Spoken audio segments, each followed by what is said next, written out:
Time flies. Okay, we're good. Rod.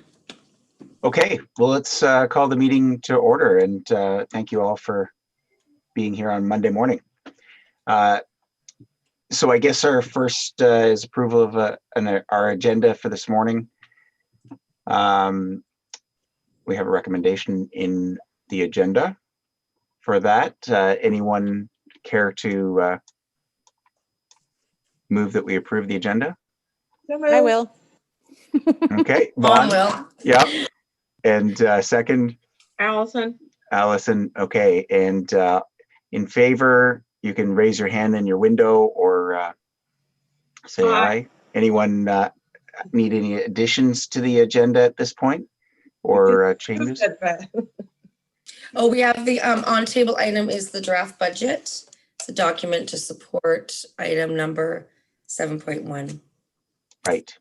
So it's, And Allison has circulated, just for our reference prior to the meeting just now, by email a link to our EDC policy for evaluation of council referrals, which is something that if you haven't seen before, especially for Marcus and maybe Jamie and some of the newer members, it's just a few points that help us in our evaluation of criteria of council referrals. And that should be on your email, but we'll include a link in the minutes as well. Then we'll move, so approval of the agenda, and then adoption of our minutes from our September 28th meeting. Any comments on that? I'll move adoption. Okay. Sorry, I saw in the minutes, I just want, there's a correction that needs to be about the visitor center was actually open till October 2nd. So it didn't close September 15th, just. Great.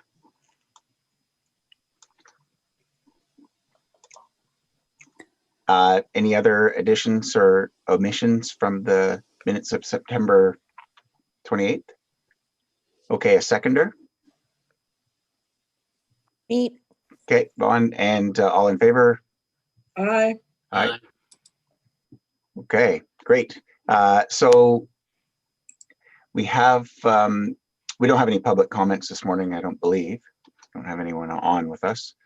And we have our first order of business is the council referral.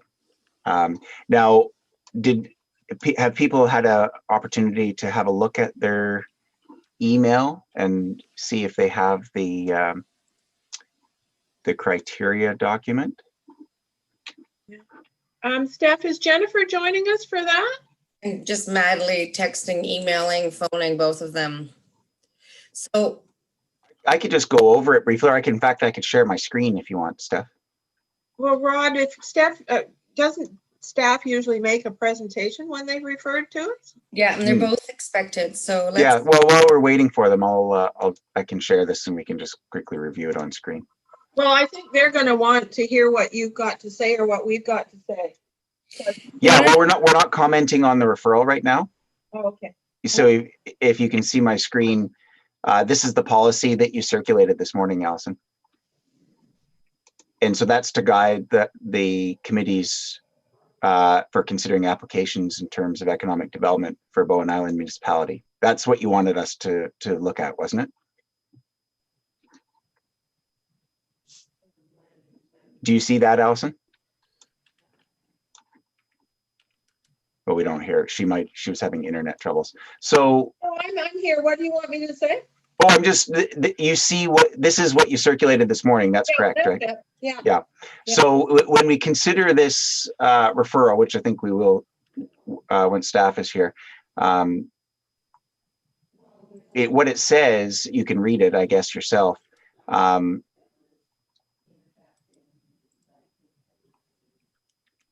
For applications for amendments to land use bylaw, in particular, the official community plan and development permits, which address these important issues, indicate the nature and purpose of the application, positively impacts local employment, encourages local ownership, decision-making, and fosters local economic linkages, facilitates on-island opportunities for profit reinvestment, utilizes island knowledge and encourages skill development, enhances island environment, health and well-being, and complements neighborhood stability and community cohesion.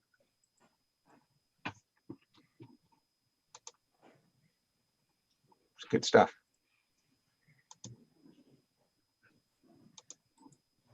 So, Steph, if staff isn't ready for us, shall we move on to? I think we should move on. I just called the office. And Okay. yeah, thank you. Sorry. Yeah, no problem.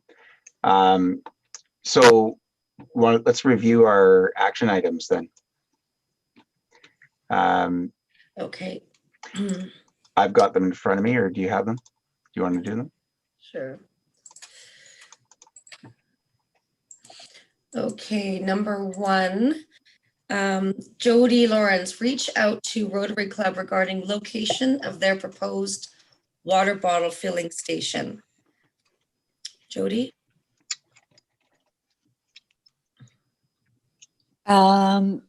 Yes, I did reach out to them. I spoke to one member, then I was directed to another one, and I actually haven't been able to connect with that one person yet. Okay, so ongoing. Yes, ongoing. Okay, and I'll get the word out to the community regarding the SARET program. That's fine. Yeah, we had the newspaper advertisement, and it was posted on the municipal page and a few places, right? Mhm. Yeah. And then sorry. Yeah, go ahead. Look into feasibility of installing signage in public washrooms with the following type of messaging. Let us know if this washroom needs servicing. I did that. Rachel in Public Works is thrilled about the idea. Thank you again to the committee volunteers for suggesting that. She was a bit uncertain what phone number to include, and then we had a chuckle about therein lies the problem. So she's going to include an email address. Okay, number 4. Steph, share information regarding the 311 app with the administration department.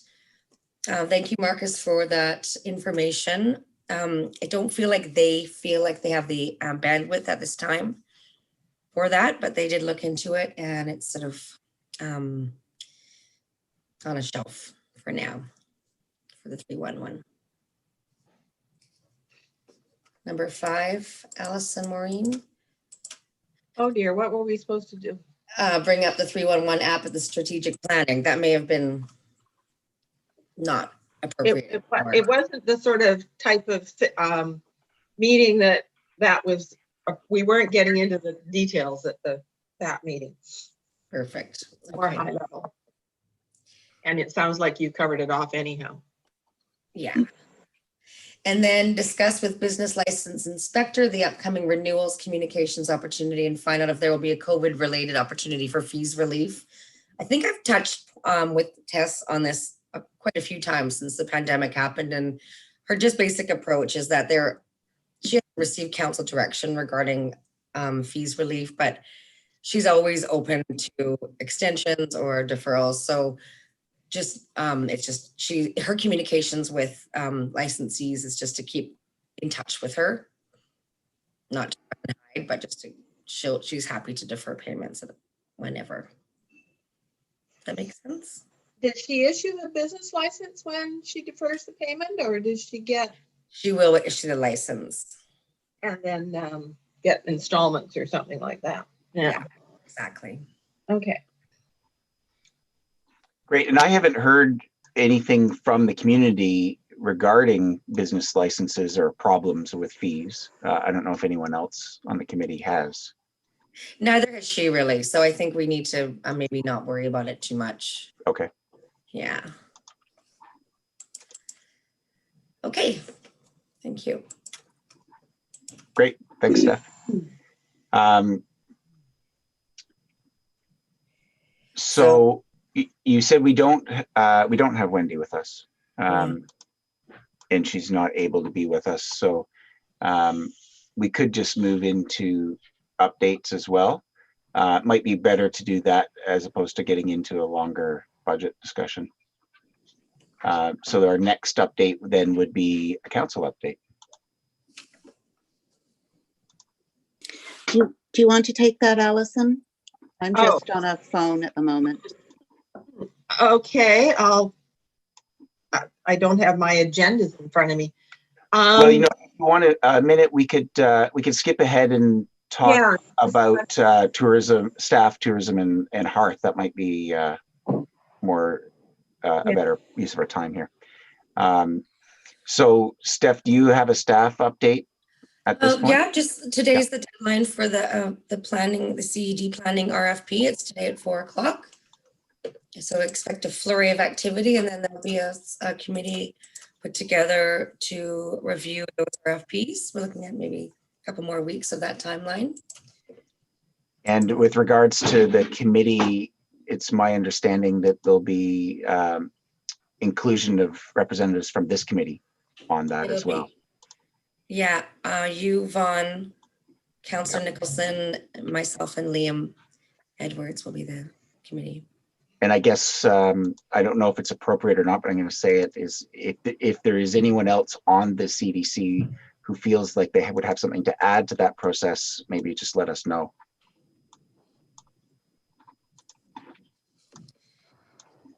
Don't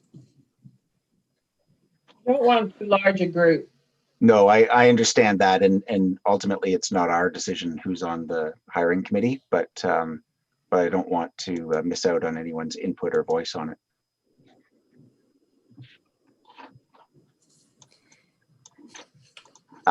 Okay, thanks, Steph. And so that, yeah, we're very much looking forward to hearing who has made submissions and start to review those.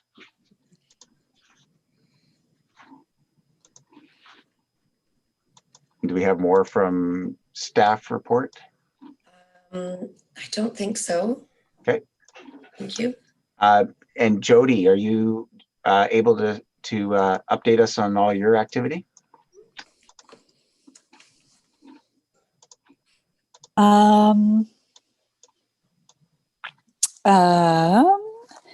We have, yeah. So we closed the visitor center. We will, so we're transitioning to sort of the behind the scenes. I did send out a survey to our members. They got some response about how the impacts of COVID. I think I have to resend it again and engage a bit more. So I don't have anything specifically to report back on that survey.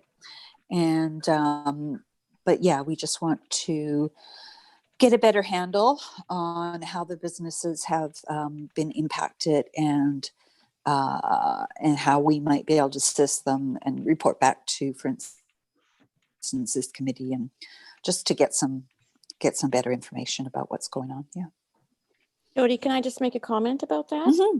Yeah. I think that's great. Love that, see that when you sent that through. I think that information is going to be very interesting. And I'm curious though, like that just goes out to your actual members, right? Yes. So yeah, we send it out to our members, and it hasn't gone out to anybody else. Okay. Because you can only send email, there's all privacy or whatever. So Right. yeah, I don't know, maybe perhaps the committee wants to look at something to get a better sense of what's going on in other places, Well, other I'm curious, businesses. like about your membership then. Is it like, how many members do you have? We have roughly? roughly about 70 members. Okay. And so are they any of the brick and mortars like in the Cove, or, I'm just kind of trying to get a sense of who it encompasses, because I think the information will be very interesting. Or is it a lot of vacation rental people, accommodation people? is the brick and mortar, so shops and restaurants. We have some vacation rental people. We have some people that offer services, you know, massage, things like that. And yeah, I mean, it's mostly people that obviously have a stake in tourism, that are our members. So yeah, so we, I guess but I'm we have just, some we have some real estate agents like yourself. So I have at least one real estate agent that's provided feedback on that. So yeah, so I'm just saying we certainly don't have, our membership is not hugely diverse. It's tourism focused, yeah. Yeah, I'm just the one sort of group that we have never been able to get any feedback from directly, like, you know, through our engagement processes and everything, are the accommodation providers. So I'm kind of anxious to see what feedback you get there. Mhm. Well, most, as you know, we don't have a hotel. Most of the people that do accommodation, you know, huge percentage of them are just doing their renting a suite, you know, on Airbnb. So we don't actually really, they don't normally become a member, unfortunately, with us, because they're just doing that as a small little thing. It's not like a business kind of thing. Oh, okay. Okay. Too bad. I thought that was going to be a good source of info from that group, but I guess we'll see. Yeah, it's hard. Yeah, it's hard to tap in. The best thing I think would be to tap into those people is on an interpersonal level, like I said, because through Airbnb, they kind of are self-sufficient through that. Mhm. Though they don't. Yeah. Sorry, Jody, I didn't mean to butt in, Yep, but yep. when are you finished? Yeah, I'm finished. Yeah. I think with the short-term vacation, with the STR policy we passed, I think we're going to be getting some statistics from Airbnb. Oh, But, okay. yeah, because people, and they will have business licenses, because they have to put their business license, if they're advertising through Airbnb, they have to put their business license on the website, on Airbnb's website, our business license number, I believe. No, Steph, you're shaking your head. I'm shaking my head because I can't find Daniel and Jen. Sorry, I'm texting. Oh, okay. Oh, okay. All right. Daniel's homesick, or he's home, because I just emailed him. He's at home working today, so, Okay, sorry. okay.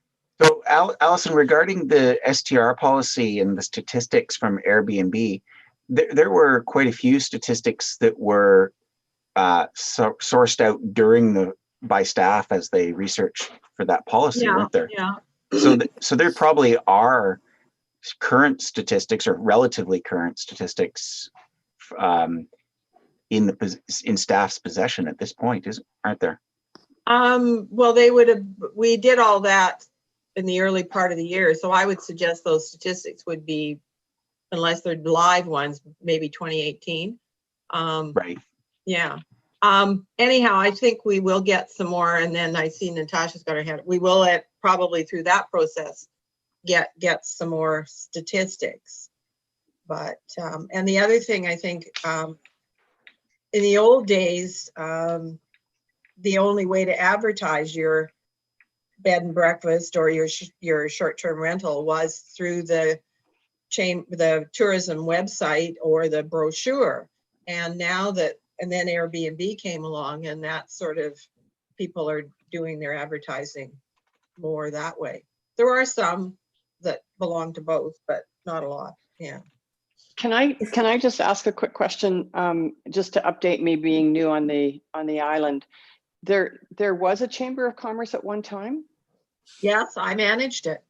And so, Jody, does your list include the members of the Chamber of Commerce from back then? Did that transfer over, or did that? No, Tourism Bowen Island has the very specific sort of tourism focus. So We did not know. And that chamber list would have been, Allison, how long ago was that?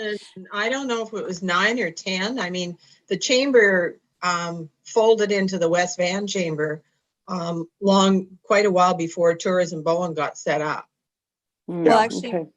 And, Rod, and just, yeah, in context there, when the chamber folded, Yeah, Rod was West- chair. yeah, Yeah. I was chairing the chamber at that point, and one of the reasons why it happened that way, that we decided not to have a Bowen Island chamber, was because membership was like, the interest in membership had dwindled from, in its heyday that maybe Allison is familiar with, from over 100 to 150 members down to, maybe 60 members, but really only probably 25 or 30 active members.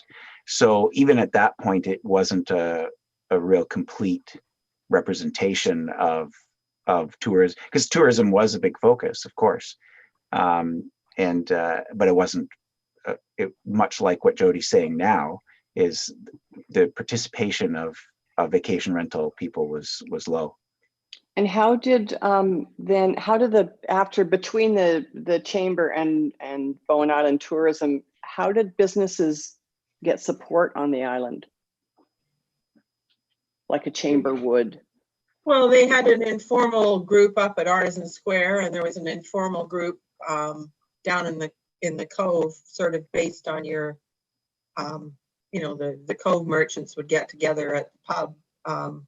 I think Glenn sort of was maybe spearheaded some of that. And then the Artisan Square group would sort of get together as an Artisan Square group. Okay, so I don't want to get too sorry, Rod, distracted yeah.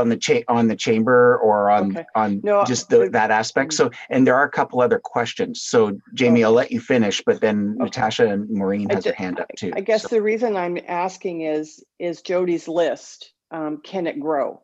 Can it grow to support local businesses on the island? And how does it grow? Mm-hmm. Yeah, I think that's an important question. Well, the businesses have to take out a membership to be on her list. They have to buy one, right? So yeah, it's up to them. Yeah. Not in the tourism. Is there a benefit? Is there a benefit to join the tourism group? What are the benefits? If you're in the tourism business, yes. Okay. yeah, that's Building center, no. that's we promote, so our mission and mandate, Tourism Bowen Island, is support the visitor economy. So we promote Bowen as a destination that brings, and we keep, top of mind. We promote businesses, we promote services, we promote things to do. So we support the visitor economy. And then the other part that Tourism Bowen Island does is so that's the destination marketing, but then we also do destination management. So we have a service contract agreement with a BIM, and we provide visitor services, which is, during the peak season, that's in person. So we direct people, we tell people hours of operation, where they can go eat, how to access trails, beaches, how to line up for the ferry. So destination management issues and supporting community economic development, because we are connecting visitors with the services and shops and businesses on Bowen. So so it is tourism sort of focused, and who would be that. So it's not particularly a business that is a builder. We have had some people that are builders that are members. We do have a few, but generally somebody who's a tradesperson, they're probably not going to become a member, though it would be nice if we did have a way that they actually participate in the business community on Bowen. Okay. Thanks, Jody. Jody, I just want to add that you said that you needed to, I guess, connect with a few of the accommodations people on a more one-to-one level. If you want a little bit of help with that, like I know the people of Xenia and Nectar and Alderwood that all provide accommodation. So if you need a little bit of help with that, and they've all been members. What I'm saying is the people that do the Airbnb, and Allison, you brought up the stats I think that will be a really good baseline to see how, once this short-term rental policy comes in, which I think it's going to be in the new year, correct me if I'm wrong, it will, you know, that baseline that the staff did start with, it'll be good to see how that impacts the short-term rental. Because once again, people that are doing the Airbnb, they're renting, you know, their suite or a cottage, or when they go on vacation, they do Airbnb. So they're not doing it as a business, and they don't see it as that, and Airbnb supports them fully. Sadly, from my perspective, I wish they would become a member of Tourism Bowen Island, because of what we do, we draw them and then they come and choose on the Airbnb platform. So yeah, it's a little bit of a difficult one. We have difficulty connecting with those smaller ones, but the bigger ones, like you mentioned, Natasha, Xenia, and Nectar, they're members. You're already in there? Okay, just Yeah. checking. Yeah. Great. And Jody, do you want to talk about some of the discussion that's you've been having in the background here about the CRAP and you know, the ideas about the gateway? I mean, just not in detail, but just to make people aware of some of the thoughts and work that you've been doing there. Yeah, so when this grant came up, and we had you know, the exciting conversation at the last meeting, I was quite excited, and I saw the potential of this opportunity. And I reached out and I talked to a lot of things. So, you know, as I was mentioning, Rod, the thing about tourism is we cover just about all the bases on the island, everything from roads and washrooms and trails. And like, we have an interest. We need to know what's going on. We see issues. We see opportunities. You know, we need to know what restaurants, who's serving vegan food. So tourism kind of is an umbrella for so many things that happen on island, and we need to stay in the know. And we also, like I said, see problems and opportunities. So when this grant came up, I reached out to the Trails Society, the Farmers Market. I had already been talking to people at BIM. I reached out to Rotary. I was talking to some artists, and then Rod, you and I, and Jamie and Tina, you know, we got together, and so I sort of I saw, and I don't think the discussions will go to waste. I think it points to further discussions and development on like a community gateway project, also supporting our artisans and, you know, our farmers market, helping to grow that economy. And then just looking, I mean, our mission mandate is supporting, like I said, all the issues that come into tourism and the scope that we do. So like better signage on the trails, or helping people find their way up to Artisan Square. So I covered a lot of bases and dialogued with quite a few people. And so I think it was good. I think it was really good. And to see, you know, opportunities that this can bring that all together and work collaboratively. Yeah, thanks. And I think that is an exciting opportunity. And in context too, with some of the discussions that we've had since our last meeting, when we just had heard about the possibility of infrastructure funding under this particular program, the COVID emergency infrastructure program, response infrastructure program, I think it is, which is closing, you know, I think in the next couple days. It sounds like that the library has had in fact, actually maybe from council, we could hear about that, because was there a presentation to council? Okay, I'm on the list now. Okay.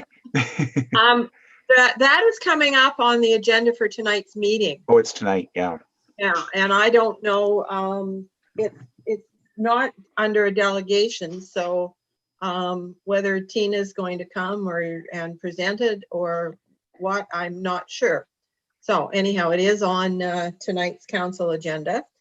And I guess the major good news is the Gardner Lane rezoning went through at the last council meeting, so they're good to go. And we approved the temporary use permit amendment to the OCP, so that's good. We can now go ahead with temporary use permits. So a couple that were sitting in the wings are going ahead tonight, went ahead last week with IDLC moving out to the Cape, and the insurance office being able to be in a legal location. And the other major thing that we're working on is the land use bylaw amendments. And Daniel, we had a committee of the whole meeting last Monday.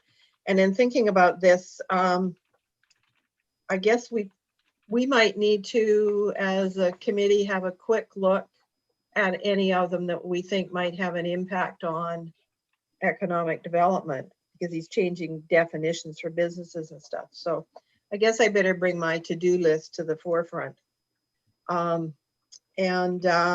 The other, you'll have seen the notices about the fire hall construction contract. And there's another issue on the agenda tonight called traffic calming, which I'm not sure that I know a lot about, and you might want to have a look at that. There's a policy for traffic calming being developed. And I think that's it. Maureen, have I forgotten anything? I don't think so. Okay. Okay, great. Thanks, Allison.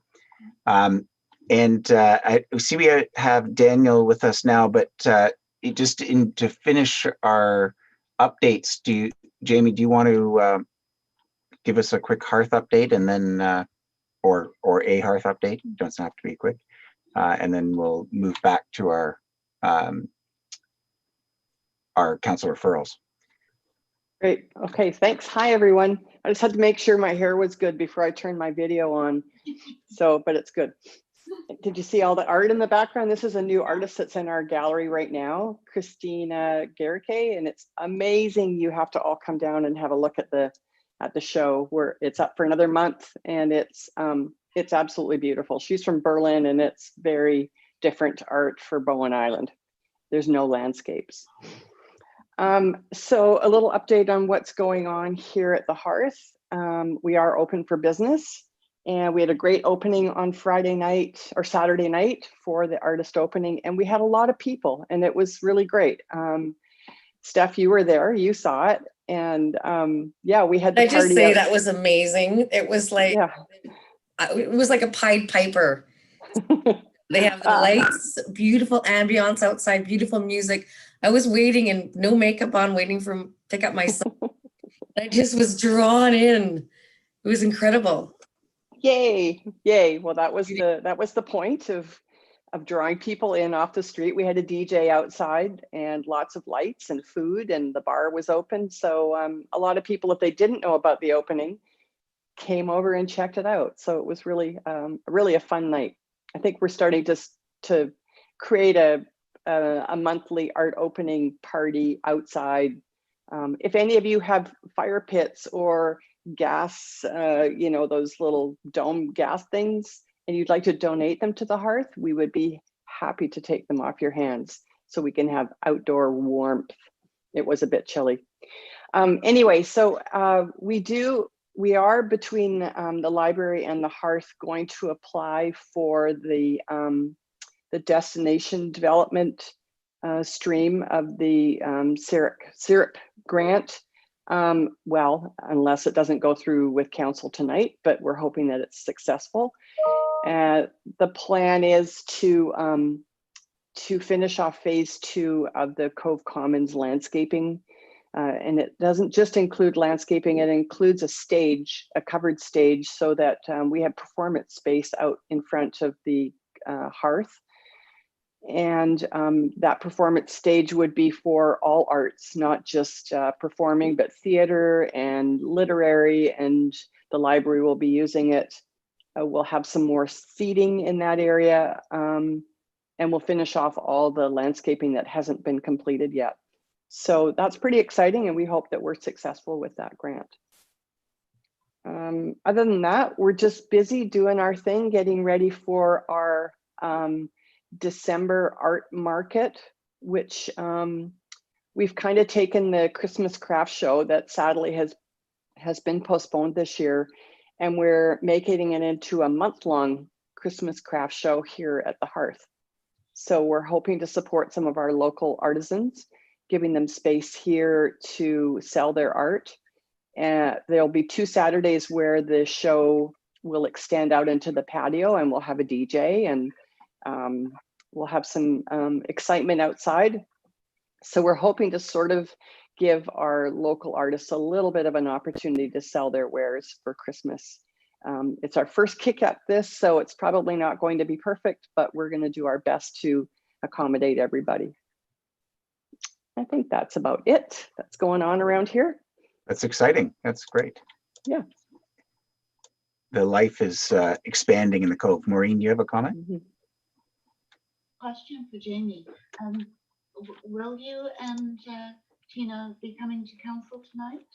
Yes. You will be there. Great. Yeah. And the grant application, the information that we've got at this point doesn't indicate how large a grant you're applying for. Do you know that at the moment? Not exactly. No. We just got a quote for the roof on the stage, so that changed things a little bit. Okay. Thank you, Jamie. Okay.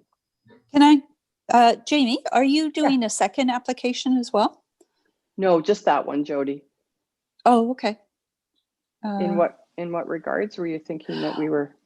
Oh, because David Adams had reached out to me, and so I'm sorry, I'm confused because I thought he said, his land art project was. So sorry, I'm confused. That's okay. No, we're just applying for the one this time. Okay, right. Great. Well, I look forward to that application, and that will probably have a good indication too, because I'm led to understand from our discussions with the CAO, Liam, and prior to the election with Wendy Coe, that there are more infrastructure programs coming, and that organizations on Bowen Island, that have projects like the Hearth project that are ready to go, or that there's been a need demonstrated in the community over time, should be brought to the forefront so they can be considered for these programs. I have a quick question, yeah. Rod, just in this section back to Allison about when you did your update, you mentioned the changes to the land use amendments. Yeah. Are going to be coming. I'm just wondering what's spurring that on. The whole last week or 2 Mondays ago. And so it's on that committee, the whole agenda. We can get Steph to send that around. Okay, yeah, I'm just curious what's driving that, what's involved there. Yeah. Oh, it's a housekeeping bylaw. Sorry. Oh. It's picky. There's little things that come up every time you look at a rezoning where, this definition's coming, or this really doesn't make sense anymore. So it's that kind of a bylaw. It's not a major change zones or anything like that. Okay, great. Okay, thanks. It's something Daniel has been working on for some time. Yeah. And maybe just tidying. Okay. Daniel's here, so maybe he could, as part of his presentation, give us a 2-second commentator on the land use bylaw amendments. Sure. Let's hear from Kirsten. She has her hand up, and then we'll move on to the bylaw or the referrals. Just a quick question for Jamie that, the December art market is a really great opportunity for a lot of the local artists, and certainly, we know COVID is not necessarily friendly to markets. And I was curious to know if there was going to be sort of an online presence for the market. Is there an opportunity to bring in maybe a digital strategy to the market in terms of reaching out to those on island who may want to pre-order or sort of look at the various wares that artists would be selling? It's a great question. And yes, we're hoping that the vendors that are going to attend or be part of the market, that they will have an online presence, but it won't come through us. Right. It'll come through themselves. Well, okay, I'll beat my drum for the island comeback. If they don't have the sophistication to have an online presence themselves, they're not registered for the island comeback. Maybe Jamie, that's something that we can talk about more. So you're up to speed on how that you can suggest that vendors can register themselves. Okay. And the market itself could be promoted through that platform as well, both on and off island. Okay, awesome. Thanks, Rod. Yeah, thanks, Kristen. That's a very good point. Yeah, I think the Island Comeback is just such a great website. It looks just fantastic. And just to echo what Rod just said, to really showcase the artists on that website would be very helpful. Okay, maybe I'll chat with one of you and see how we can best do that. Great. Okay, then Daniel, we're back to 4.1, Happy Isle Cannabis Shop rezoning application. Thank you. Let me just share my screen with this one.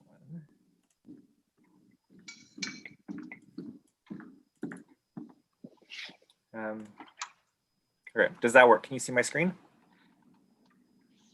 Yep. Yes, good. So this is a rezoning application that has been referred from council to this committee. It's at 992 Dorman Road. So for those not familiar, this is located in the Village Square development, just off Dorman Road. And yeah, and then so the zone itself is in what's called a comprehensive development area. So it's CD2 area 3, and this is a mixed use zone. It allows sort of all your common commercial stuff. It allows offices and retail and restaurant. It also allows dwellings as accessory uses. And the site itself is in this place off of Dorman, storefront right next to the Village Baker shop. And here it is just in site view, so you can see the site plan of where it's located and the actual floor plan of the building. And what is proposed in the rezoning application is to continue the present use as a cannabis retail unit without altering the building or the site. So in terms of background, the Happy Isle Cannabis Company has been operating on site as under a temporary use permit, so that which temporarily allows the use of the non-medical cannabis retail. And that was issued by council in 2018, shortly after the federal government legalized cannabis and the provincial government set forward a regulatory scheme for non-medical cannabis retail. And so we issued that temporary use permit in November of 2018. In terms of reviewing this application, and specifically in reviewing it, we inquired to our bylaw services and the RCMP about the current experience of the cannabis shop and if they had any complaints or any calls of concern in its operation, and they haven't heard any or received any complaints or have any concerns. In terms of our review, so it doesn't need an official community plan amendment, so it's in keeping with the mixed use character of the village commercial area. But it would require this land use bylaw amendment. So currently our land use bylaw does not allow cannabis retail unless it's specifically permitted within a zone. So this amendment would look to allow the cannabis retail unit within the Village Square zone. Finally then, the Economic Development Committee has this economic development policy in terms of how to evaluate economic development proposals.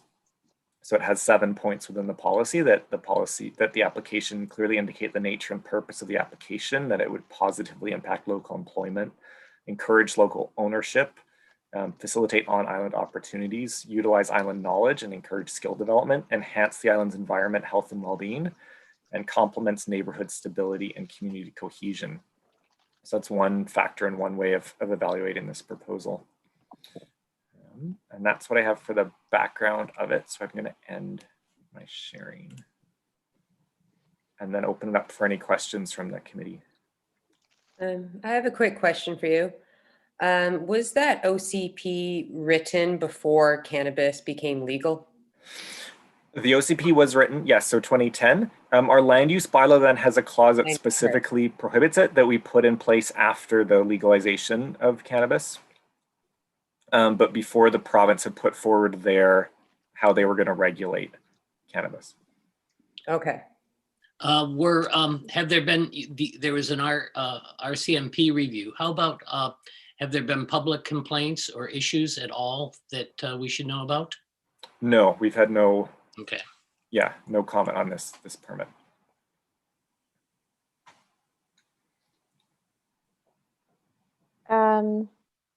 Daniel, what is the current size of that unit? 651 square feet. 613 square feet. Okay, because I saw that this new bylaw would put it at a max of 800. Yeah, I mean, when we looked at how we would do the zoning, there's sort of some options. So one would be the zone could specifically say, like we could rezone Village Square. So it says this unit can have cannabis retail use. And it would just be like in the current space it can't move, which is what the temporary use permit does. Right. The other option would just be to say anywhere within Village Square could do it. And we would just put it in the zone for Village Square and say anywhere in Village Square could do it.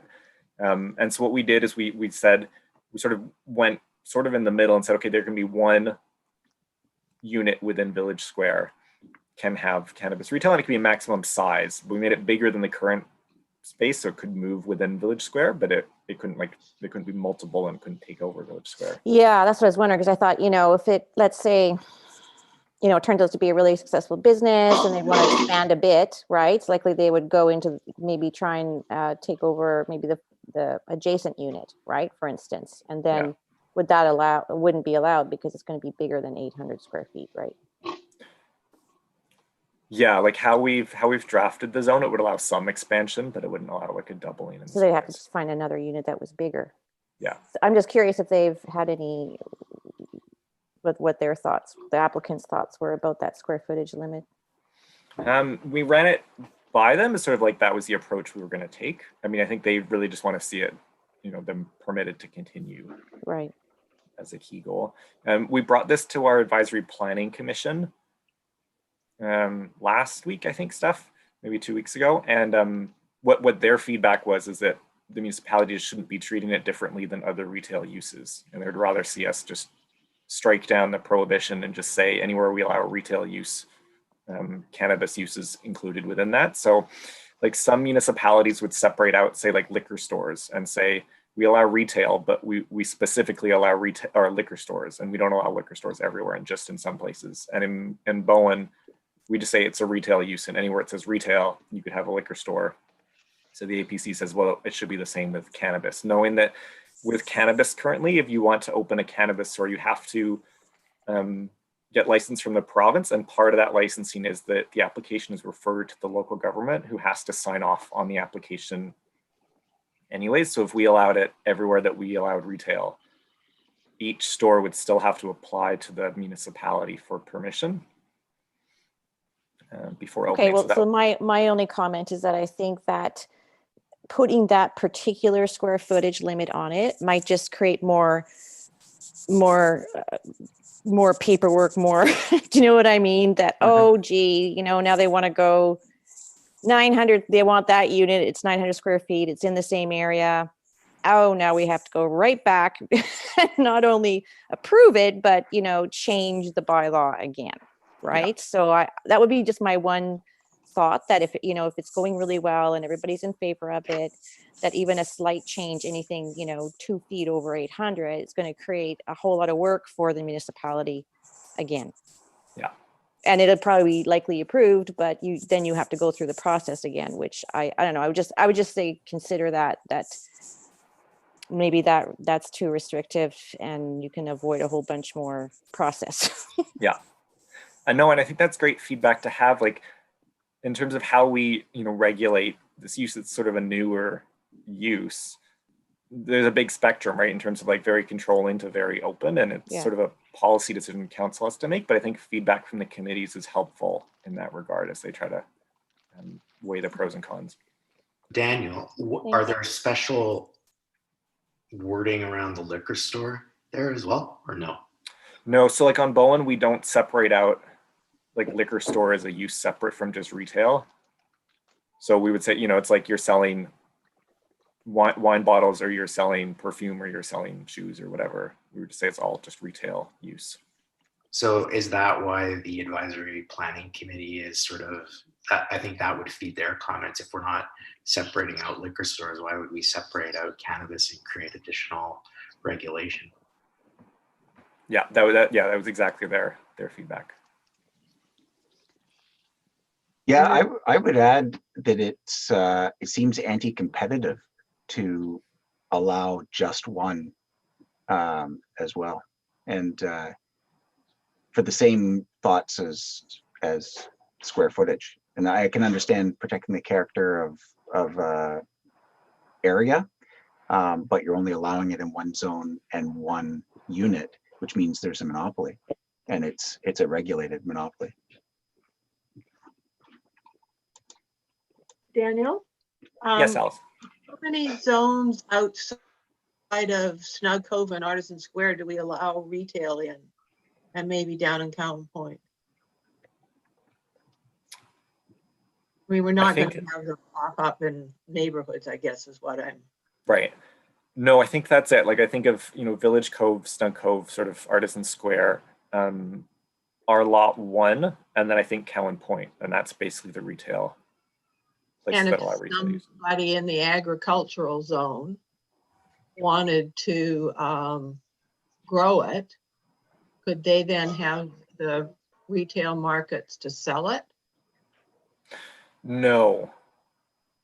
So if you grow cannabis, first of all, I guess if you're in the ALR, you can grow it. You can grow cannabis, but only as a plant, like directly in the soil. So you can't, if you're in the ALR, you can't build a cement like building essentially and grow your cannabis in pots within that building. That's not permitted in the ALR, but you can grow it in the soil. But you have to sell it, I believe, directly to the government, who then takes it away and whatever and brings it back to the store, as opposed to you can't sell directly on site. Whereas, my understanding. Whereas wineries and cideries can sell directly on site what they manufacture on site. Yeah. But it's different for cannabis. That's my understanding. I mean, I've only looked into it a couple times in terms of the production side of it. Well, that might be something we would want to check out if we were going to make it a legal retail use anywhere. Yeah. Yeah.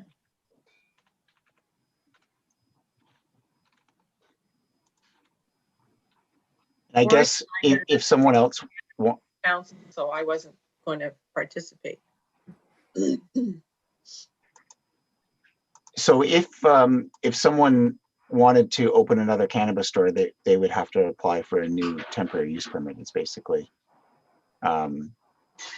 what the situation would be left if this was passed as it's proposed. Yeah. Yeah.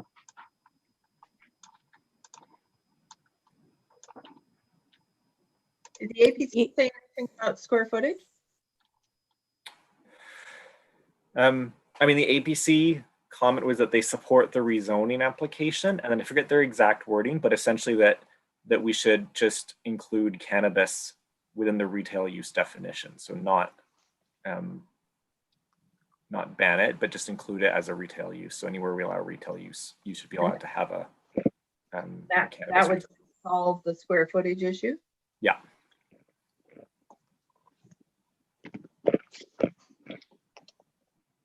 I think we should echo what their sentiment is. Me too. I agree with Rod that is very, it's unlikely that there's going to be 4 cannabis shops. I mean, people understand, one is probably going to serve the island, but you should have the option if you want to compete, right? Just like anything else. Actually, when people lease space in those buildings anyways, also the landowners can make that decision, like they can allow so many in their developments, right? like, I know they do that. So if you are in Artisan Square, you may not be able to, and there's already 3 massage therapists, you might not be able to rent if you want to open another massage. That, you know, there's also that element that goes into it that kind of restricts things. So I think this particular bylaw should just leave it open and let, you know, those other things come into play as appropriate. Yeah. So I just posted in the chat the APC motion from last week, just so you can see their wording in their motion. But essentially their recommendation was that council amend the retail use definition in our land use bylaw to include retail cannabis sales. So do you have a definition for retail in the land use bylaw now that prohibits, that limits it to only certain things? No, I mean, our definition says, it's just like the buying of goods or selling of goods. Let me just find it. But then it's that we specifically at the start of the land use bylaw prohibit cannabis. So we've essentially broken it out. So it's not the definition, Right. it's not just the prohibited uses. Yeah. Needs to be changed. Yeah, retail use is just where goods are offered or kept for sale to the public. Oh, so it's really just the prohibition of cannabis that needs to be removed. Yeah. That's it. So I guess the committee would say they support the proposal and would recommend council remove the prohibition on retail cannabis. Can I ask a question just for clarification? Yeah. Daniel, did you say, so for instance, I remember when Happy Isle was going to open and there was a lot of concern, for instance, with families with young children, there was some talk about it being located by the general store, that kind of thing. So you said something about council would have the right, so if it was opened up and the prohibition was taken down, you said council would still have the right to discretionary whether or not a cannabis store could be located, say for instance, by the general store or Artisan Square or something. Is that correct? Yeah, and I would want to, confirm exactly what the provincial language is, because right now, yeah, what happens through the province is if you want to open a store, you apply to the province and they collect all this information and sort of detailed information on like who the owners are and what you're proposing and how you plan to operate. And they refer it to the local government. And the local government has to approve the license for the store to go through. The license or the location? I mean, essentially the application. Which includes— so that would mean, that would mean municipality would have at that point have a chance to say, okay, we are fine with it, but not in that location. Yeah, and so I mean that's what then I would just want to do a little more digging into that, to bring that to council to sort of make sure that that's 100% accurate, and like that we couldn't say no, but the province would still be like, well, we're going to approve it anyways, or that so council's clear what they're approving. Daniel, if it works the same way as it does for liquor licenses, I don't think the council has to approve it or it won't go ahead. Yeah. But I'm still confused. I would like clarity about, it's one thing to approve the license for it, but the location, unless that is clearly stated that that's part of the license. A lot of people don't necessarily, when they apply, will have a location until they get their application approved, I would think. No, liquor licenses are location specific. Oh, are they? Okay, all right. And definitely same with like the Happy Isle when we had the referral. I mean, it had to be specific because it needed like the landlord approval and it needed all that documentation with the application. Great, thank you. Sure. Okay, so it sounds like there's an interest in making a recommendation to council. And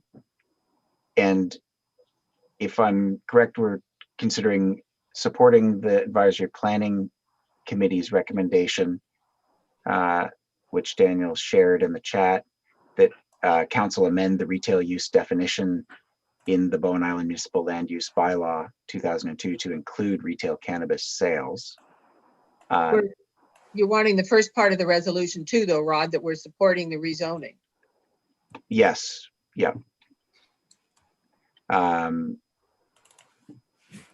Yes. And by so- supporting and by supporting their recommendation, you know, whatever makes more sense, include cannabis in the retail definition or exclude the prohibition in the bylaw, that statement that says it can't be cannabis.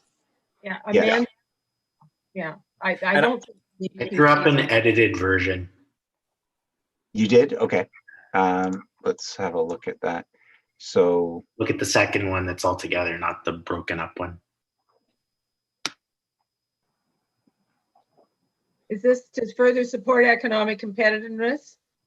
CDC recommends the council amend the retail use definition. But the Yeah. problem with that is the retail use definition,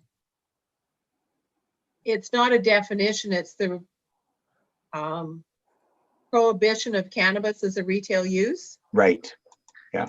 It's the prohibition That the right wording, Daniel? Yes, so I guess we'd say remove the prohibition on cannabis as a retail use. There we go. Do you want me to share a screen to write the recommendation? Sure. Okay. It's kind of blocky, but Yeah.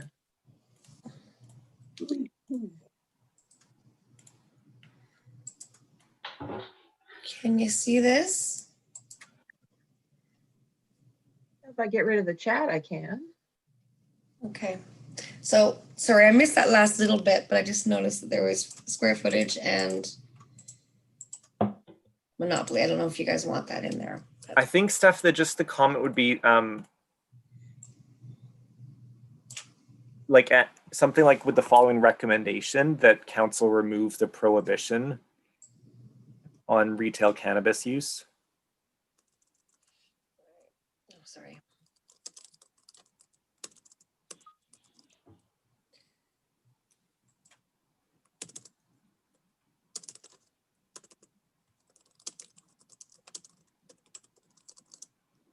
Okay. Do we need to On see retail if- cannabis use.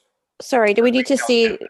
do a show of hands, or just make sure Haven't that got- everyone is in support of this, or? we'll do that in a minute.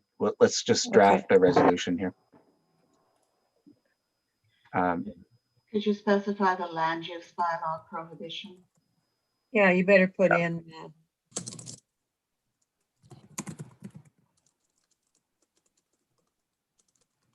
It's not, is it retail cannabis use? Daniel, or is it just retail I cannabis? mean, I think retail cannabis, like the APC pointed out, saying cannabis use was confusing for people anyway. So Retail we cannabis. say retail cannabis. If you use sales, Yeah.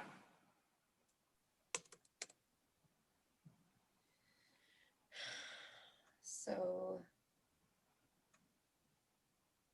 Got an extra bullet in there. but I'm leaving space. Is that all you guys are saying? Exactly what the APC said, or is there something? No, we've changed what the APC said in that first, Oh. that.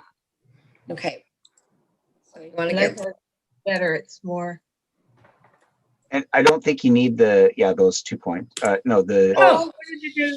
sorry. so Oh, the yeah, square you can the square close that. footage and the monopoly, they're just part of our discussion, I Yeah. think. I Now, agree.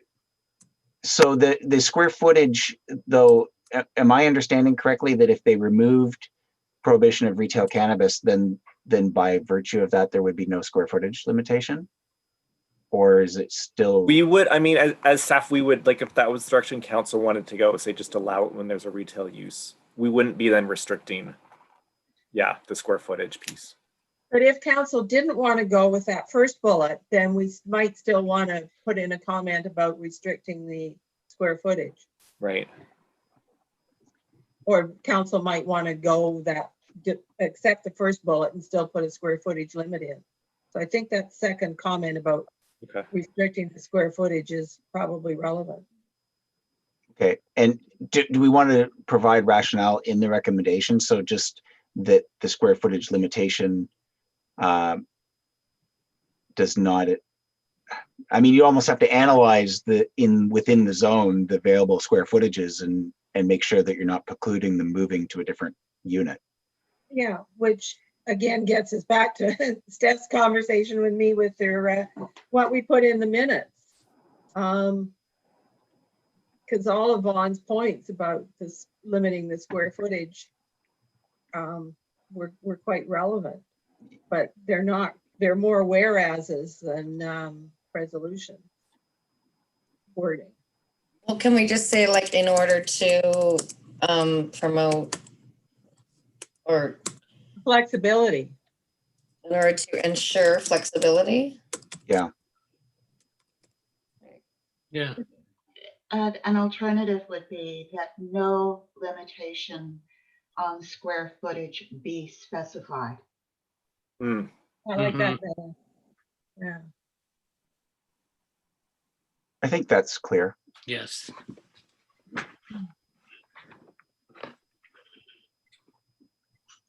That no limitation on square footage be specified. You've got limitation in there twice, Steph.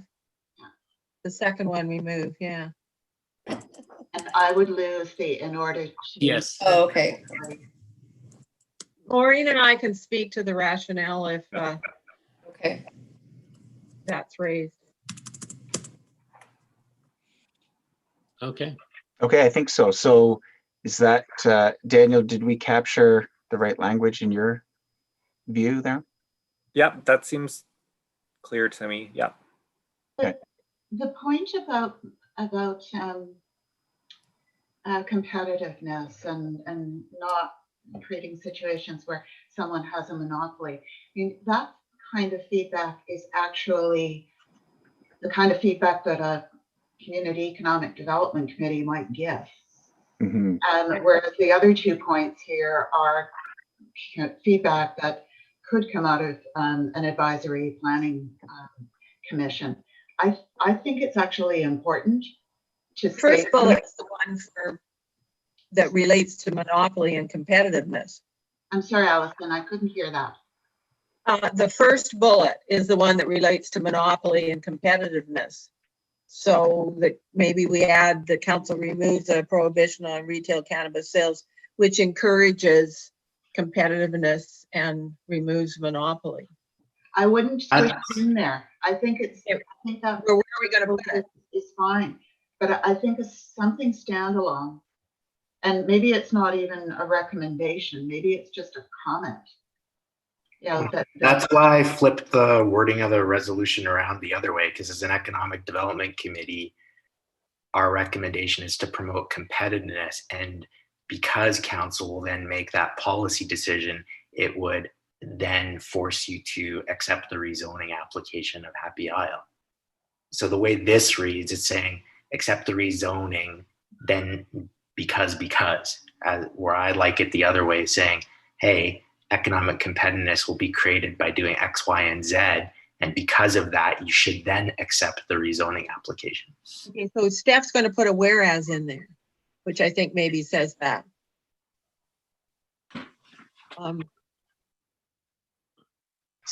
Yeah. Well, no, we seek to support. I don't know if it's our mandate. Well, where's the economic development committee?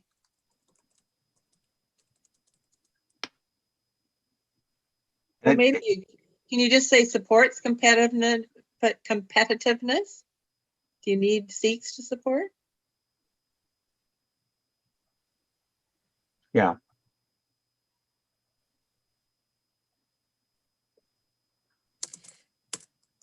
Do you have anything? Another one? Let's besides just competitiveness, I think we need to quantify that or qualify that rather as like a healthy competitiveness, because we're not going to the zero margin that we're looking for what's right for the community. No. I think healthy competitiveness gets the point across. Yeah. And then I think we're done. Yeah. Yeah. I just wanted to add one point, which is where that prohibition on retail cannabis sales came into play to begin with. And Allison and Daniel, correct me if my memory is fuzzy here, But 3 years ago, when this was a possibility, the fastest way to get a functioning cannabis retail operation on the island was to ban them everywhere and to issue temporary use permits. So the prohibition, in fact, came from a place of support to have cannabis retail on the island, but just given where we were at that time with the law, it required us to do what was essentially the inverse of what you might think we would do. Is that it, Daniel? Did I get that right, or did I? I think broadly, I think also at the time the federal government had announced they were going to legalize it and leave it up to the provinces to regulate, and no provinces had regulations yet. So it was sort of unknown what was going to come out of it.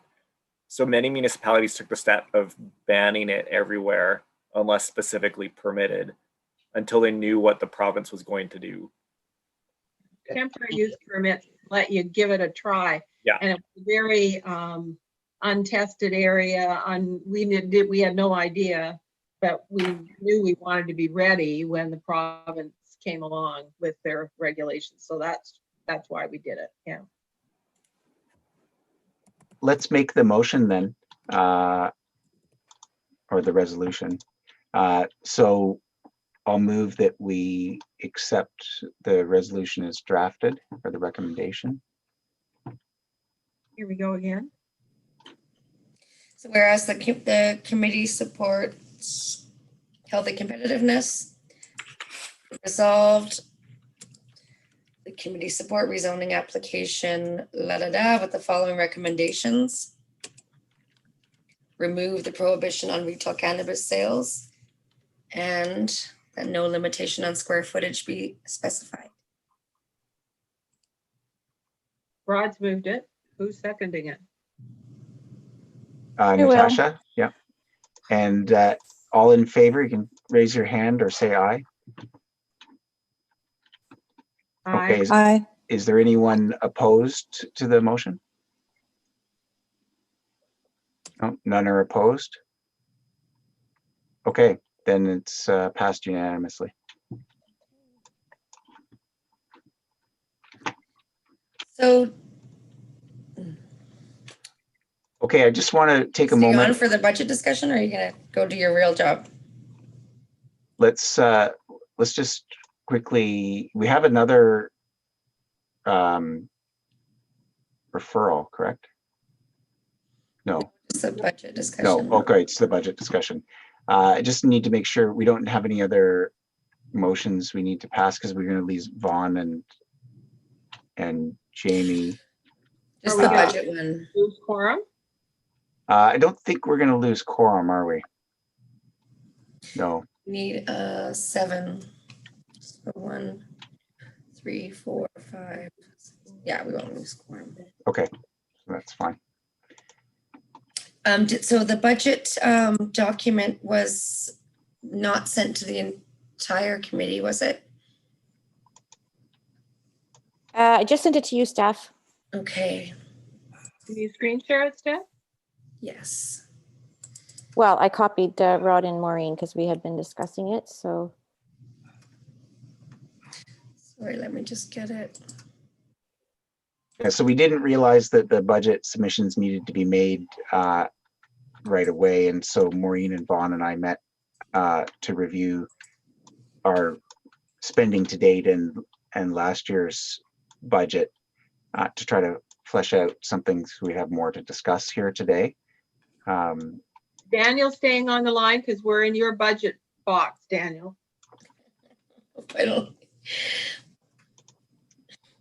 I kind of wanted the best there.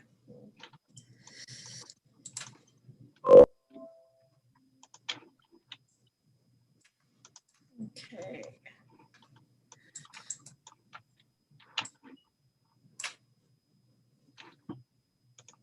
Have you been able to find it there, Steph? Yeah, everything just goes in a little bit slowly. Just a little bit of okay, I'm gonna forward this to the committee. We better complain to Kirsten about why our emails are in. It's been like this all weekend.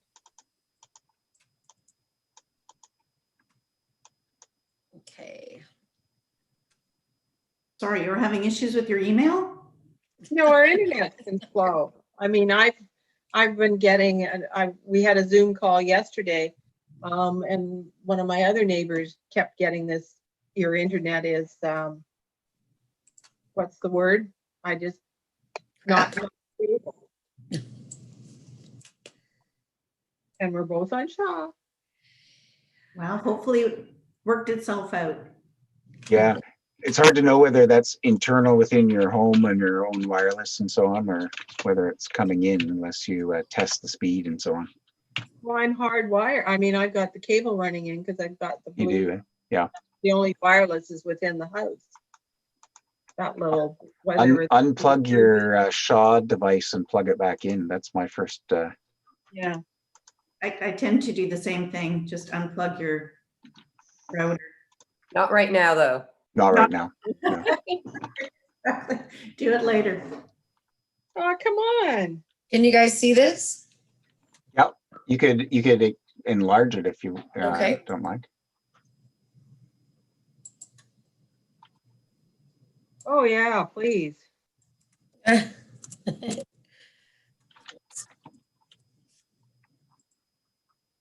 Oh, There we go. That's better.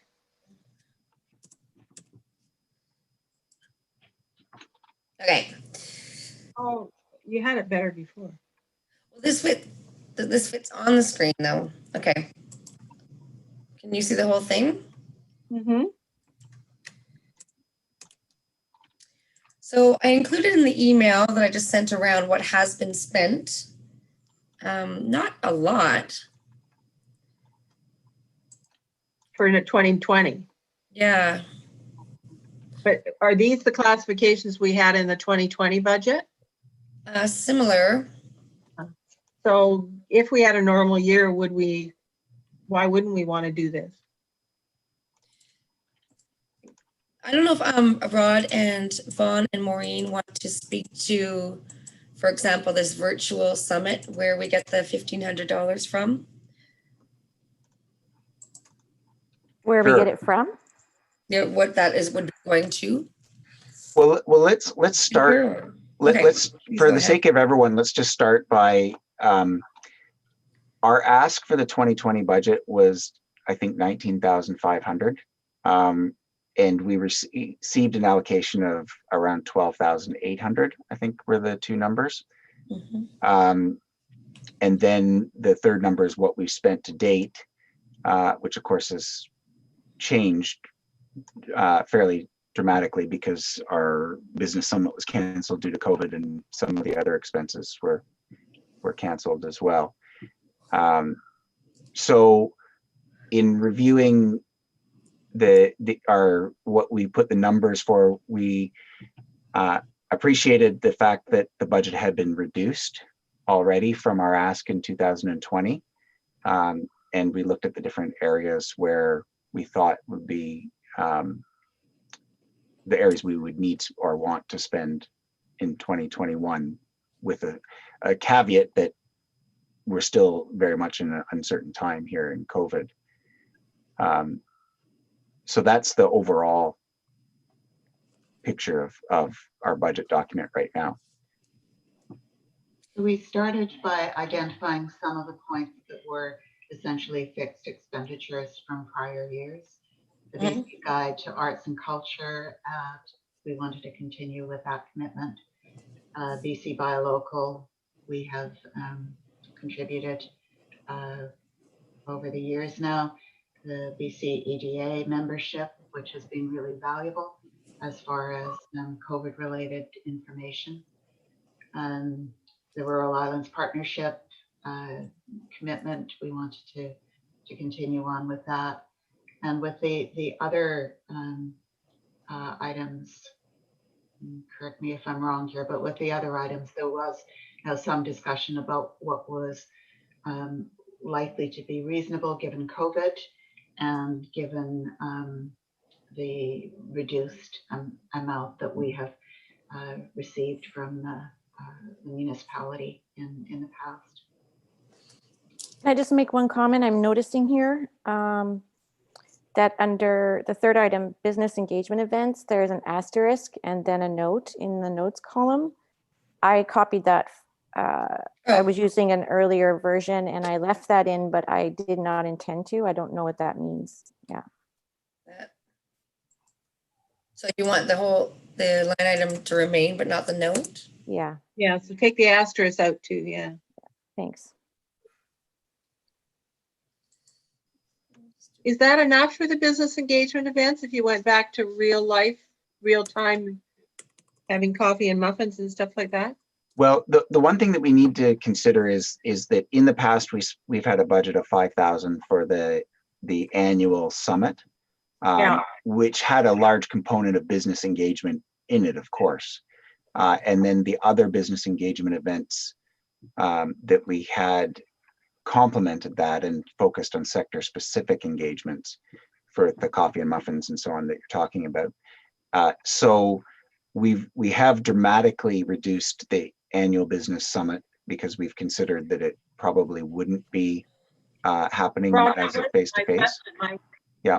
Was, do you have enough in the business engagement events line? Yeah, and I guess I'm giving rationale, and I think that maybe you're right. Maybe we do need more, because if we intend to engage ongoing through the year, although we're less likely to be engaging face to face, so it's hard to understand what exactly we'd be spending it on, because we would probably not spending it on coffee and muffins. Allison, I'll make a comment about that. Part of the thinking there was also that because we are likely going to have our plan underway, the consultants will start, you know, in the next few months on our community economic development plan, that there will be a lot of consulting or sort of business engagement going on. So we don't want to do too much redundant, you know. Yeah. Can I ask a question? Sure. So just annual business summit, I just had an image of out of the lodge, how the beautiful outdoor space is and how we've normally done this in February at night in park. But what about trying kind of springtime outside summit? Well, you can't do it during the day. During the day, sorry. Yeah. No, you can't, because they're all working, right? They're businesses, they're storefronts, they're open. Yeah, but we could do a weekend maybe. No weekend. No. The stores are all really busy on the weekend. Or Monday. I think, you know, what I envision in leaving $1,500 for the virtual summit is that that we would need either some technological or consulting or perhaps professional facilitation to make something work virtually. I don't think that it would, you know, we couldn't volunteer or ask municipal staff to be able to coordinate something like that. And that's, I think, where that budget item comes. If we were going to do something face-to-face, yeah, we'd have to come up with a different budget for sure. Okay. We could always shift things around. Mm-hmm. Yeah, and I think that needs to be underlining our request to council, you know, in consideration if there's discussion that, you know, there's a bit of fluidity, and that was marked by us reallocating our budget midstream in COVID to COVID related expenditures. And next year, there's a possibility that we may want to make reallocations depending on how the economy in our community is impacted. Okay. I think Kirsten's got something. Yeah, hi, Kirsten. Hi, listen, I just want to chime in to say, you know, it's so difficult for us to plan for the year ahead, for sure. These are very uncertain times, which makes it very difficult to plan in advance. And I think it is really a good idea to earmark that money for some sort of conference or some sort of bringing people together. I think there's tends to be a lot of online conference fatigue taking place. And I certainly like the idea of maybe looking at something for later in the spring or even early summer, where it could be in the evening and it could be maybe even a hybrid approach of doing things live, physically getting together with small numbers, as well as having an online presence of some kind. So just wanted to say, I hope that we continue to see that and earmark it in the budget and move forward with that, because I think that's a great value that the committee brings to Bowen Island. Good, thanks, Kristen. So can we remove the question about line number 9? Yeah. I think we need to leave that in there and just have some flexibility next year, right? I agree. Yeah. I think it's important to keep the budget in there, and let's just be, conservatively optimistic that some maybe hybrid approach could even be done to bring the business community together. So this is a lump sum number that will go in Daniel's budget. So, so every time, if we wanted to shuffle the categories around, we're not having to amend the financial plan. So Good. this is just our justification for what we're asking for. Is there enough in there for the Rural Island Partnership, or is that the right discussion? Or does the training and conferences that people attend, is that in the 2,000? If somebody at council asked what training and conference, or in the finance committee, is training and conferences, is that to attend the Rural Island Partnership and the BCEEDA annual conference, or what's that for?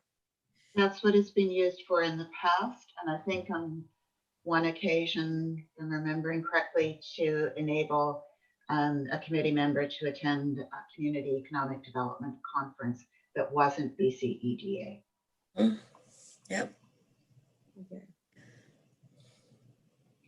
So that 2,000 for the Rural Island Partnership goes straight to the Rural Island Partnership, is my understanding. Yeah. And that's a bit of a guess. They don't have an ask in right now, but they have been, and we are anticipating that they will want to have support from the islands to leverage further fundraising. So we just want to make sure we have it, Is it called the right thing, Rural Island Partnership Executive Commitment? Or Yeah, is it? maybe we should just call it the commitment, the Oh, Rural yeah. Island Partnership. Yeah. Or membership commitment. Yeah, I think membership Yeah. commitment is better.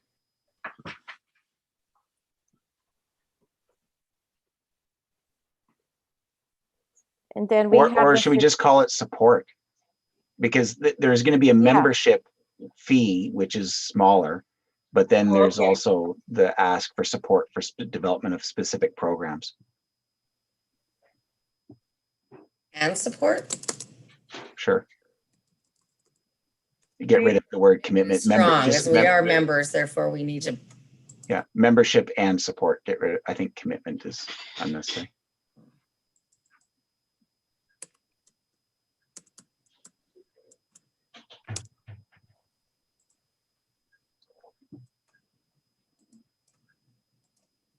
So what I'm hearing is no disagreement with the bottom line. Nope. That seems like a reasonable amount to be asking.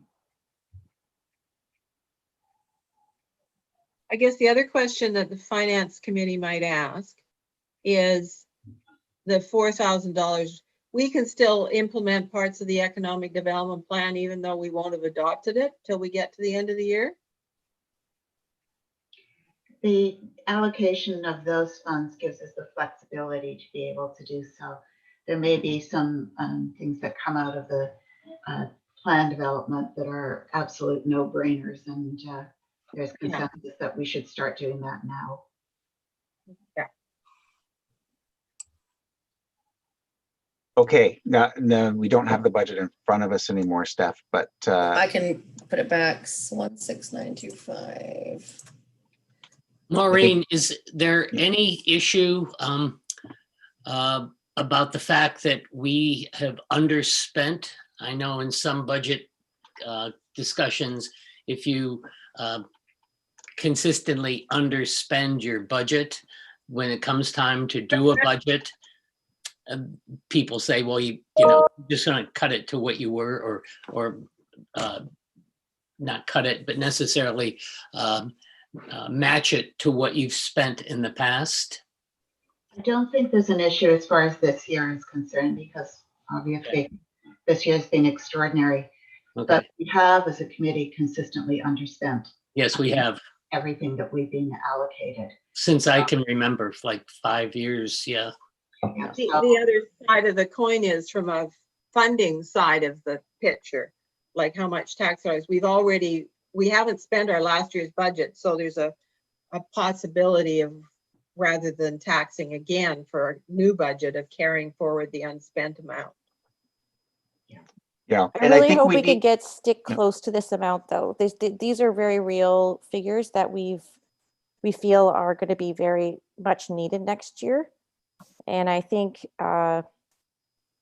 it's an important year. It's going to be when our plan is done. And that's a huge priority for our committee. So I'm really hoping that this time they don't just say, oh, well, take 40% off because they never spent it, because I think we're going to need it. Yeah. Yeah. Well, I'm on the finance committee. Okay, good. Okay. But is finance committee considering this, Allison, or is So just, the finance committee is going to consider the budget, so.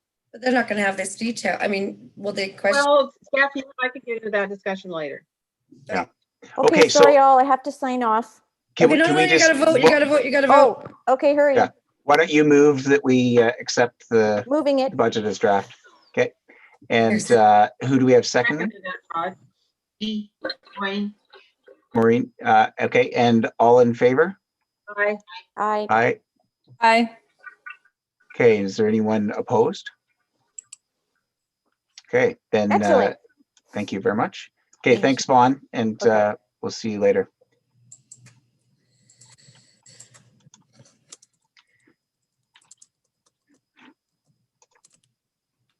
Daniel, do you want to give me a call at home when we finish the meeting? Allison. not be there. Okay. We have So one- I think I'm just, because we're so jumping around on our schedule here, I just want to make sure we've got all of our items. I think we have. So we were just going to talk about the community group infrastructure projects list. What? Do you want me to speak to that, Rod? No, let me just take a quick word on it. So I've been learning quite a bit, actually, and part of it is thanks to the meeting that Jody organized with Tina Nielsen and Jamie and also Colleen O'Neill and Judy Getty, and that was talking about the infrastructure program and potential projects that had been proposed in the past that had been shelved for different reasons, including the one that they are now proposing to council today. And that led to a discussion about priorities of staff and infrastructure projects and the amount of infrastructure projects that are currently happening on Bowen Island and the taxation, the time that of course that staff has to invest in those projects like water and fire hall and so on and so forth. And it made me realize that there are probably projects, because of the nature of this latest infrastructure support program, that are non-municipal, that maybe don't involve municipal land, that don't fall under the collaborative projects discussion, or I don't know what is that? Is it a policy, the collaborative projects policy that council has Agreement. for our agreements that community groups can come to council with? And it also made me aware of some of the work that Liam is doing as a relatively new CAO and trying to manage his staff and the list of projects through Public Works. It made me aware of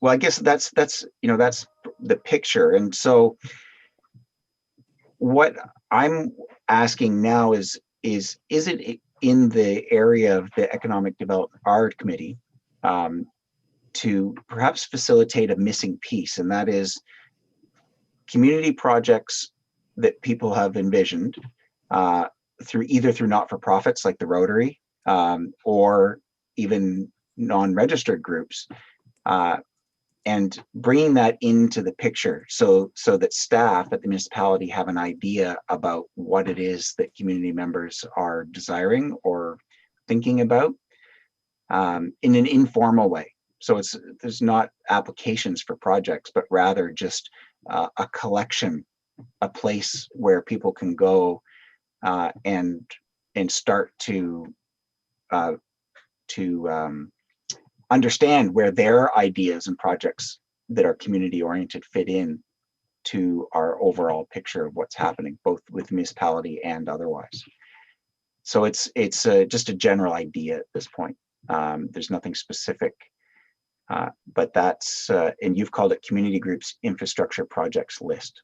So essentially I think that's a pretty good name for what it would be. If I could add, I think the other piece of this was that the potential for funding and to be ready when further grant programs were made available. The SARA program that sort of landed on our desks at the end of September with a deadline of the end of October was a bit of a wake-up call in that pulling together a grant application in that short a period of time was really challenging unless you had something that was in fairly far along. And if there were more of these opportunities, if we hadn't done a little bit more thinking about potential projects of a variety of types, that as a community we might lose out on those projects. In part, the library and Cove Commons is able to put forward a proposal to council tonight and hopefully put in an application is because that work was done as part of the planning for the Cove Commons and was set aside because there wasn't money to do the plaza and the stage and the landscaping and so forth. So the repository of great ideas, but also the readiness to jump on grant application opportunities. Yes, absolutely. That's the core of it is being able to jump on grant opportunities and to inform public works and staff about what, there could be intersections of the projects they're working on and what other people have envisioned as well. Well, they have to be things that support economic development. Clearly, yeah. And that's part of a greater vision that I'm holding, which is that the Community Economic Development Committee serves to apply a community economic development lens to what other projects that maybe other people aren't considering economic implications for. And that is maybe perhaps working with other committees that council has struck, or on a project by project basis that's outside of just what's referred to us by council directly. So if you look at our terms of reference, there's a couple of sections I think that might fall under. The committee will develop the framework for and facilitate the development of action plans for economic strategies / initiatives for recommendations to council, facilitate the development of action plans, not that one. Organize, facilitate, and participate in efforts to implement economic strategies / initiatives. And the very first one is provide advice and recommendations to council regarding the community economic development of Bowen Island. So I think there's several different, and then facilitate broad public involvement in community economic development and educational opportunities, which is, recommend programs. So I think our terms of reference probably pick up all that stuff. Yeah. So, I don't think we're not in the mind of having subcommittees and so on, but I think that the next step might be to let let the community know that if they have projects that they think can meet some community economic development guidelines, that they approach the committee. As they can be part of the beginning of our meeting and do a public information for us. Can I just add a couple of things to that? Yeah. I don't think we want to limit it to infrastructure. I think I think it can be all sorts of sort of initiatives. And going through this process of myself when I was talking to different, like the Trails Society, the Farmers Market, or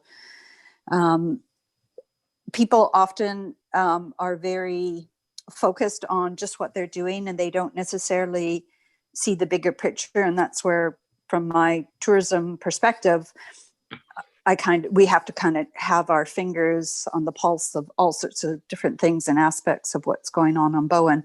So I see that vision of how improved trails on Mount Gardner are a good way to help foster sustainable visitation, but also help support community economic development, because the more that people can come and find their way and not get frustrated and follow destination management practices, we can welcome more people, and then they come and they come into the community, and there's economic benefits from that. So I really love this idea of like an idea sharing, or a place where organizations that if they're working on something can come and report. My one hesitation is I think that a lot of the organizations or people doing really good work on the ground won't necessarily see what they're doing as fitting into the bigger picture. So it almost might have to be an invite to different groups to come and share what they're doing, and that maybe the Community Economic Development Committee puts it together and, okay, well, how can we share maximize our efforts for common goals, kind of thing. Yeah, I think that's a very good point. I don't know the best way to do it, but what I feel would be nice would be to have a one-pager that encapsulates what economic development might look like for community projects, and be able to share that. I know, Rod, that we're starting in on the Community Economic Development Plan. Yeah, perhaps, but I mean, we don't need to sit on our hands to wait for someone to tell us what to do, and our efforts will probably inform any plan that happens as well. An interesting way to start might be very generally see if you can get an interview with Bronwyn, and just have some speaking points that you want to get out to the community, and then maybe follow up with the one-pager or some notification on the Muni page, then on social media, and then reach out individually to various organizations, but get it out there in kind of a broad scope pretty quickly, get people thinking about it. Yeah, I think that sounds like a good outline. Well, are we wanting people to start thinking about things, or are we wanting to know what they're already thinking about wanting to do? More what they are already thinking about. Yeah. So I just want to be a little bit careful about managing expectations for people. Yeah, for sure. If I didn't have all the context that I have now, how would I be receiving this type of communication? As excited about support for a grant that at this point doesn't exist. That would and also really one thing that I had learned more about was the position that is yet to be filled. I understand that Shauna Jennings had community relations as part of the title or description. And Community services. Community services. Yeah. Okay. So I don't know how that, or if it does fit into what we're talking about, that position at staff. Well, community services fits into the caring circle, might fit into that, or seniors keeping young, and those kinds of trails might, because there's active living and stuff like that. But okay. the lunch program and that kind of thing. Do you think that we could maybe just mull on this? There's no big time deadline. It's the first introduction at this meeting. Maybe committee members can give it some thought. Point. Next meeting regroup. Yeah, I think so. And in the meantime, although I do like the idea of maybe talking to Bronwyn as the chair of the CDC, that might be a useful conversation to have ahead of time. But it would be something that I'd want to get feedback on. Doesn't necessarily need to be the whole committee, but support by committee members. Yeah. I just had a quick question. Just when I think of infrastructure, of course, I think, directly what sort of infrastructure can support local businesses or artisans in the community. And forgive my ignorance, but I was curious to know if anything had, if there's sort of any initiative tied to the Saturday morning community market, the tailgate market that takes place at Bix. Because I figured that is certainly maybe an opportunity for further conversation if there isn't an initiative around supporting a weekly market. They've done that as a group themselves. The weekly market is continuing through the winter. They've organized that, but that brings up a really important point. Like I said, so many groups, limited capacity, most are working on volunteer, are just trying to do what they can do. And I think maybe the role of the Community Economic Development Committee can be to draw on that knowledge and the action that's already happening and to form collaborative efforts for the benefit and enhancement of the overall community. Yeah, instead of everybody just kind of working in their own silos kind of thing.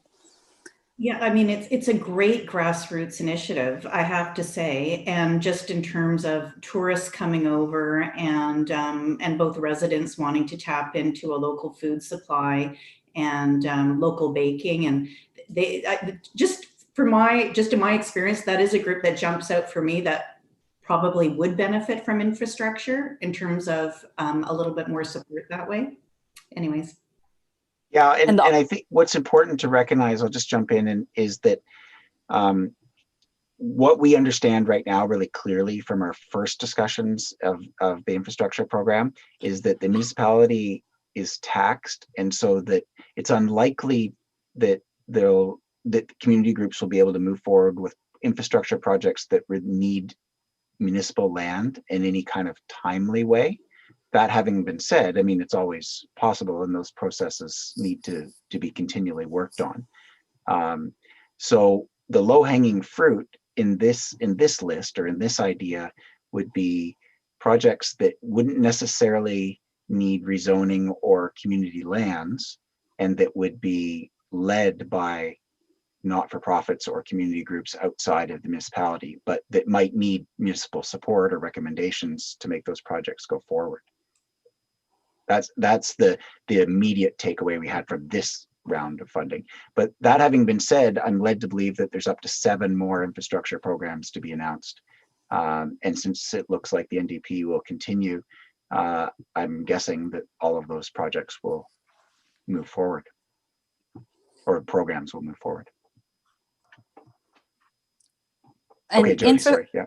Yeah, I think infrastructure, I think we shouldn't just think brick and mortar infrastructure. Like, for instance, I was proposing new tents for the farmers market and new signage and supporting things through that. And that's not infrastructure that is any burden on the municipality at all, but it's supporting a nonprofit. They don't have the ability to put in a grant application. So it doesn't have to be intensive brick and mortar. There's lots of other things that can be done, low impact, but still supporting nonprofits, good work, and working collaboratively.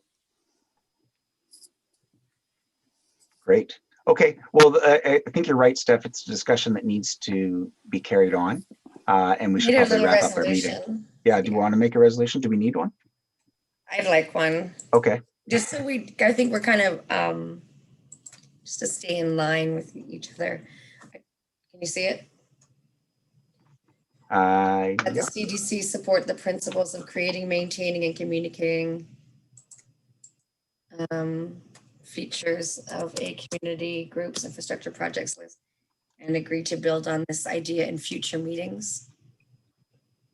Sure. Where I'll move that. have you got that?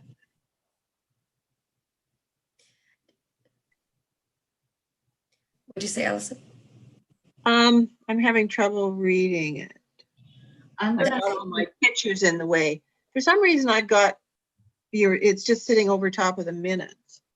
I have It's to kind of- leave. I have to leave in 2 minutes. So I would just like to put it on as an agenda item for future agenda and continue the conversation there, Yeah, let's add it to our action list. Yeah. That I'll rather than have a resolution supporting it and everything. yeah. I I think the think resolution is basically to say no one's calling Bronwyn right now. That's kind of what we're going to achieve Yeah, here. no. Is that we're agreeing that we're going to work on this, but we're not quite there yet. okay. I would just say that the CEDC build on this idea, the idea of a infrastructure bank, or yeah. I don't like the supports. I mean, I just Okay, agree to continue to consider. Continue the discussion. It's, continue Okay. the discussion at the next meeting. Okay, and Maureen, you have to leave. Do you have anything you wanted to add? Because No, we're at the you're gonna lose quorum the moment I leave, I believe. Okay, Okay. hold on. Here we go. In future meetings, okay? Yeah, but you're taking out that whole bit in the middle. That the CEDC agree to continue the discussion of community groups with infrastructure lists, projects list at the next meeting. So moved. second, Okay, all in favor? Aye. Okay, we're all in favor. Okay, so no action at this point. We'll continue to discuss. Yeah, excellent. but we've all got to think about it, and somebody might want to put some down in writing. Okay, well, thank you, everybody. Appreciate seeing you all, as always. Thank And, you so much. Yeah, Thank we'll you. see you again next month. All right, thanks. Bye-bye. Bye.